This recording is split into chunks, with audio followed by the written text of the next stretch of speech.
And thank you for joining us today.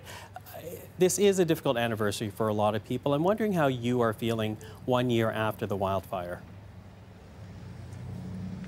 Well, I'm looking forward to the recovery. I'm looking forward to the personal recovery of all my citizens, my family and my friends. We had over 80,000 people that felt the trauma, not only of leaving this city and fleeing the flames that were burning it, but also we have the aftermath, which is the mental stress that all of the rebuild efforts and all of the lack of the rebuild efforts and all of the other healing is absolutely essential.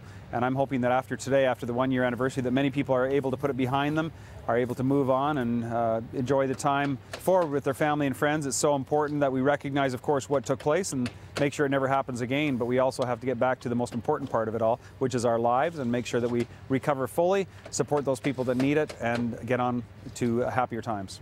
Well, it was such a devastating fire, a fast-moving fire. I'm going to ask you to take us back, because to my understanding, you were actually in the legislature when you found out about the wildfire hitting Fort Mac. I was actually in the legislature. I got a text from my nephew who told me that my house was on fire. He lived about a block away, and I was a bit shocked. I stepped out of question period. I just finished questioning the Premier. Stepped out of question period, called him, and he said indeed that a fire had started to ravage my home and had worked its way to his house, and our entire suburb of Wildrose had been burned. I found it difficult to believe, of course, a bit of a state of shock. But I checked with other sources, and that was the case. So I immediately got into my vehicle with Tana Yao, the other MLA from Fort McMurray, and we traveled to Canadian Tire, got a whole bunch of supplies, protein bars, water, and other first aid kits and things like that, so we could come up and help the people that needed help. We came up the 4.5-hour trip from Edmonton to Fort McMurray, and about an hour out of town, we actually ran into a wall of traffic. Just all of a sudden, just cars, 2 lanes of cars back to back, then 4 lanes of cars back to back, 5 lanes that were coming up a 2-lane highway. And sometimes Tanny and I were driving on the side of the highway, and then all of a sudden, about 20 minutes out of Fort McMurray, it was completely vacant of all activity except for fires and flame. And we went to the evac center, we went to the staging area, we talked to the emergency personnel, checked in, and then continued for the next 3 days just to make our rounds and pass out protein bars and water and visit with all the RCMP officers, the emergency personnel, encouraging them for what they were doing, putting out the fires. We visited firefighters that were outside of the ring of fire around the city and just sleeping actually after 12 or 20-hour shifts. It was just amazing. Well, I want to ask about that, because here you are doing what you are. You're a community leader. You're a leader in Alberta. People are asking you for help. People are looking to you for answers. And as you're trying to give the help, as you're trying to give answers, you yourself discovered that your own home was reduced to ash. How difficult was that moment to try to be this public person when you're dealing with a personal tragedy? Not difficult at all. It's all about serving the public and serving the people. Excuse me.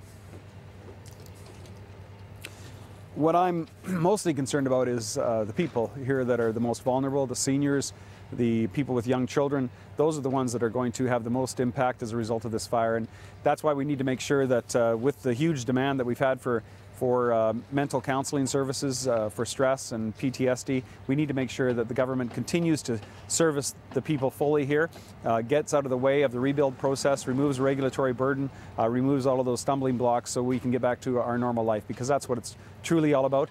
And as far as myself, I'm very fortunate, as we all are, no loss of life.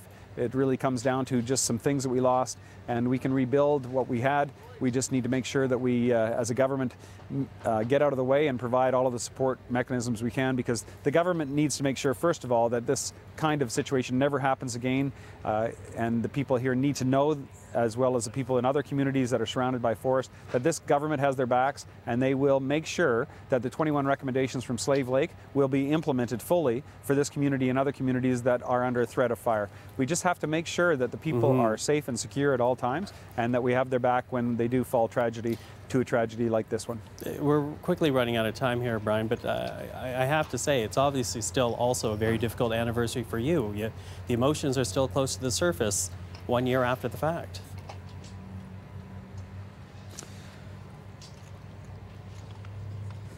Well, of course, this is a major event. People have and are really suffering. So it's, I would invite you to come here and talk to the people and see how they've reacted and what they've had as far as resources go. It's clear that we need to make sure that not only does this not happen again, but the people here get all the services and support they need in order to carry on with their lives.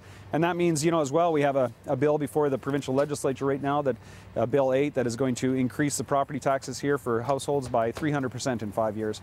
That's just another kick when they're down, and I don't think at a time when the people of Fort McMurray have gone through so much, whether it's the economy, the low oil prices, or the fire, that they need a government right now that has their backs. And I would ask this government in Alberta to have their backs right now and to give them the certainty and the predictability they need in order to carry on with their lives, and encourage them to live in Fort McMurray, not discourage them. We have the same property taxes almost as Edmonton and Calgary do, and yet we're going to be seeing a 300% increase in the next 5 years. That is not reasonable. That is not a good use of government resources, and we need our government to stand up for us at a time, especially like right now, when we need them so much. Brian, I appreciate the time. I also appreciate the candor. Thank you for this.